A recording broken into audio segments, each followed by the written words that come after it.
Welcome to my next video lecture on rescue operations under the disaster management for the subject of earthquake resistant building construction.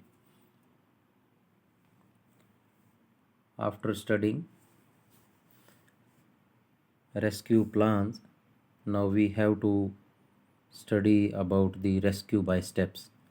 Means जो हमने अभी तक पढ़ा है disaster management में या रेस्क्यू प्लान्स में या रेस्क्यू वर्कर्स की टीम बिल्डिंग में, अब हमारी अप्रोच है कि जो भी हमारा डिज़ास्टर हो रहा है उसको हम एक सिस्टमेटिक वे में स्टडी करें। उसको हमने रेस्क्यू बाय स्टेप का नाम दिया हुआ है। Rescue by step means systematic approach towards the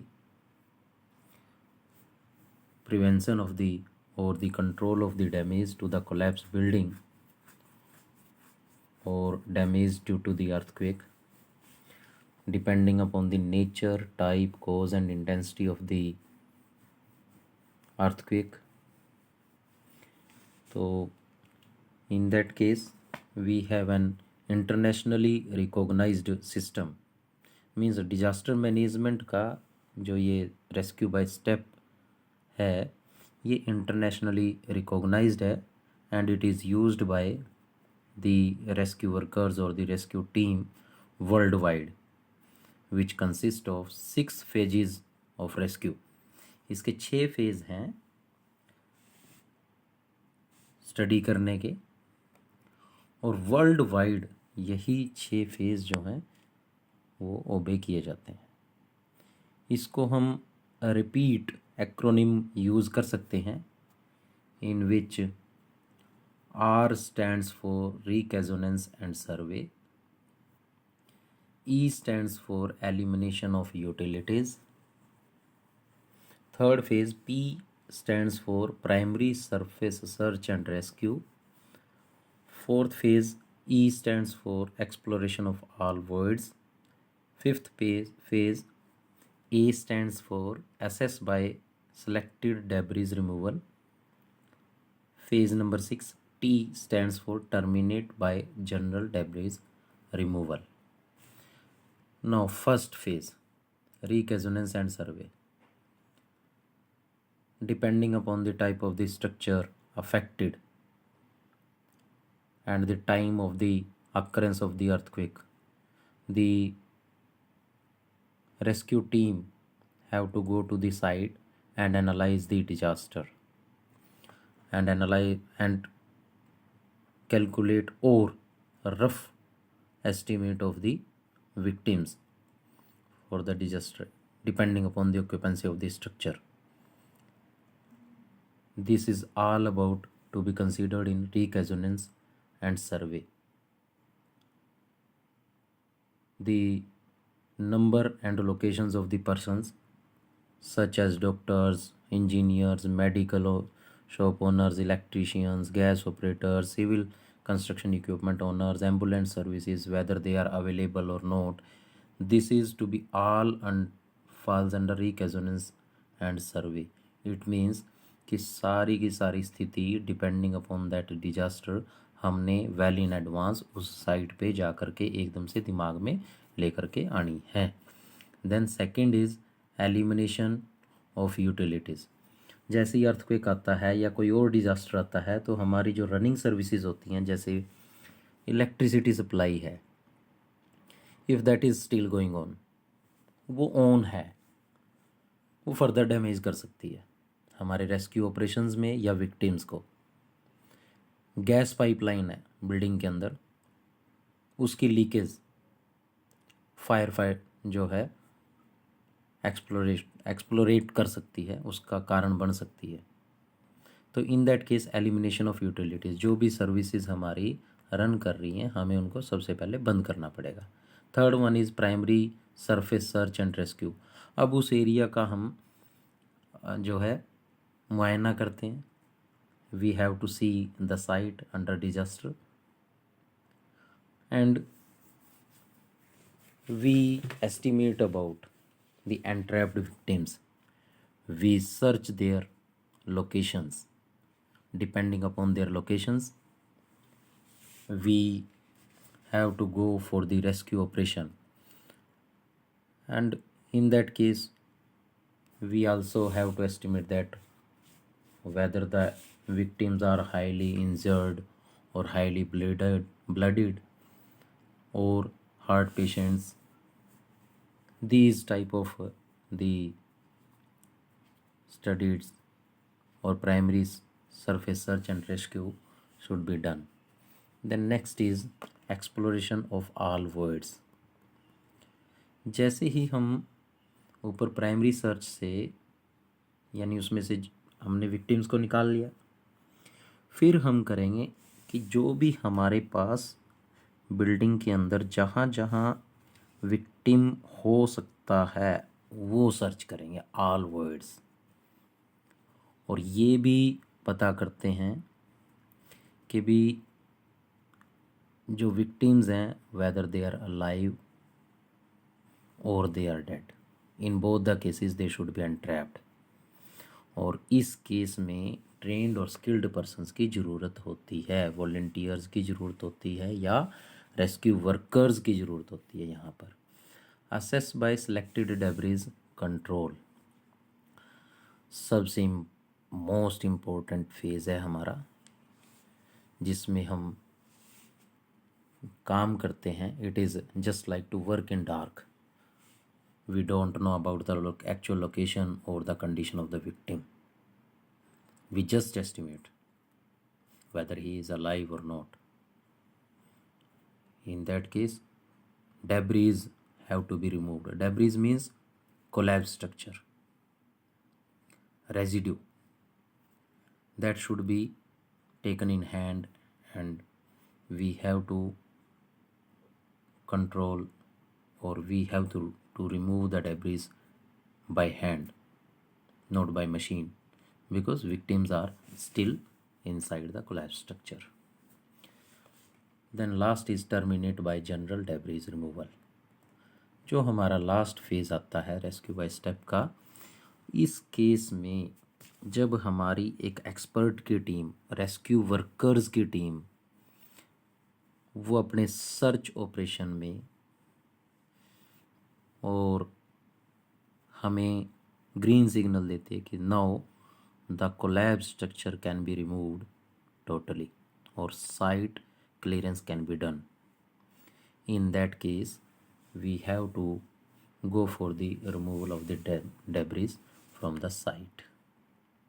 But highly skilled persons are required in that case, and we must have to go for the round the clock work during the rescue operations until or unless all the entrapped or the last entrapped victim have to be rescued. हमें तब तक काम करना है 24 घंटे, means round the clock काम करना है जब तक लास्ट विक्टिम को बचाया ना जाए। The next is safety in rescue operation. अब सेफ्टी इन रेस्क्यू ऑपरेशन जो है हमारी 3 टाइप से हैं, जो कि precautions before the rescue operation, precautions during the rescue operation, and precautions after the rescue operations. किसी भी डिजास्टर मैनेजमेंट की एफिशिएंसी, उसकी इफ़ेक्टिवनेस रेस्क्यू ऑपरेशन हमारा कैसा है उसके ऊपर डिपेंड करती है। Now before rescue operation, state और सेंट्रल डिज़ास्टर मैनेजमेंट अथॉरिटी हमारे पास होती हैं, डिप्टी कमिश्नर्स हमारे पास हर डिस्ट्रिक्ट में होते हैं। उनकी ड्यूटी होती है कि they have to display the emergency contacts and offices का एड्रेस और एमरजेंसी कॉन्टैक्ट्स, ये within district, within state, हर जगह या ऐसे प्लेस जो ईज़िली असेसिबल हों वहाँ पर डिस्प्ले होने चाहिए। हर एक पब्लिक बिल्डिंग में डिस्प्ले हो जाने चाहिए। Then second is each rescue worker or the team member must be trained through mock drills. Third one is the rescue workers or the team, he should be mentally, physically and medically fit. Then disaster management program जो हम बनाते हैं वो उसको पूरे तरीके से याद हो. रेस्क्यू बाय स्टेप पूरे 6 फेज़ हमने अभी पढ़े हैं, वो उसको याद हो कैसे कैसे कौन सा फेज़ करना है. डेब्रिज क्लियरेंस का basic method to work by hand, removal of debris by hand, वो उन्हें पता हो. And machinery and equipment already checked होनी चाहिए, उस कंडीशन में हो कि सडन यूज़ हम मशीनरी इक्विपमेंट का कर सकें. हमारी मशीनरी की लोड लिमिट और ऑपरेशन लिमिट ये हमें पता होना ज़रूरी है. कहीं हमें ये पता लगा कि कोई बीम गिरा है या हैवी स्ट्रक्चर गिरा है और हम अपनी मशीनरी इक्विपमेंट वहाँ ले जाएं और उसकी कैपेसिटी जो है वो उतनी ना हो. दैट्स वाई लोड लिमिट और operation limit should be well known in before the rescue operation is to be started. Fire extinguishers, हमारे जो फायर डिपार्टमेंट है उसके पास फायर एक्सटिंग्विशर्स होते हैं, वो पानी से ऑलरेडी भरे होने चाहिए टैंक. ये नहीं है कि भाई हमें डिजास्टर का पता चला और उस टाइम पे हम जो है वाटर टैंक उसका जो है वो फिल कर रहे हैं. Necessary goods and services, barricading of disaster site और red tape etcetera. It means जो हमने डिजास्टर साइट पे जाना है वहाँ की बैरिकेटिंग करने के लिए जो हमें साधन चाहिए, जो सर्विसेज हमें चाहिए वो हमारे पास होनी चाहिए. जैसे पुलिस वालों के पास बैरिकेड्स होने चाहिए. रेड टेप, साइट की बैरिकेटिंग करने के लिए रेड टेप होनी चाहिए. मेडिकल एम्बुलेंस सर्विसेज वो वेल इन एडवांस हमारे पास अवेलेबल हों. ये सारी चीज़ें before rescue operation. During rescue operation जितनी भी हमारे स्टेट और सेंट्रल की डिजास्टर मैनेजमेंट अथॉरिटी है, जैसे ही उनके पास इमरजेंसी कॉन्टैक्ट आए कि डिज़ास्टर हुआ है, वो साइट पे चले जाएं विद द रेस्क्यू वर्कर्स और द रेस्क्यू टीम. अब each of the rescue worker he must be able to handle the pressure of the public and control of their emotions during the rescue operation. कई बार होता है disaster बहुत बड़ा हो जाए और रेस्क्यू टीम के मेंबर्स भी उसको देख करके उनको भी डर लगता है, तो they must have to control their self. Public का प्रेशर भी होता है. Then each of the team member of the rescue team, he must be ready to command and handle the rescue team in absence of the leader, or leader may got injury during the rescue operation. वो घायल हो जाते हैं कभी कभी, तो उस case में भी कोई भी मेंबर जो है वो लीड करने के लिए तैयार रहना चाहिए. हर एक team member, each and every rescue worker और team member, hand gloves, helmets, goggles, dust control mask, ये उसके पास होने चाहिए उसके at the time of rescue operation जब वो साइट पे जा रहा है. Fire protective cloth in case of fire fighting.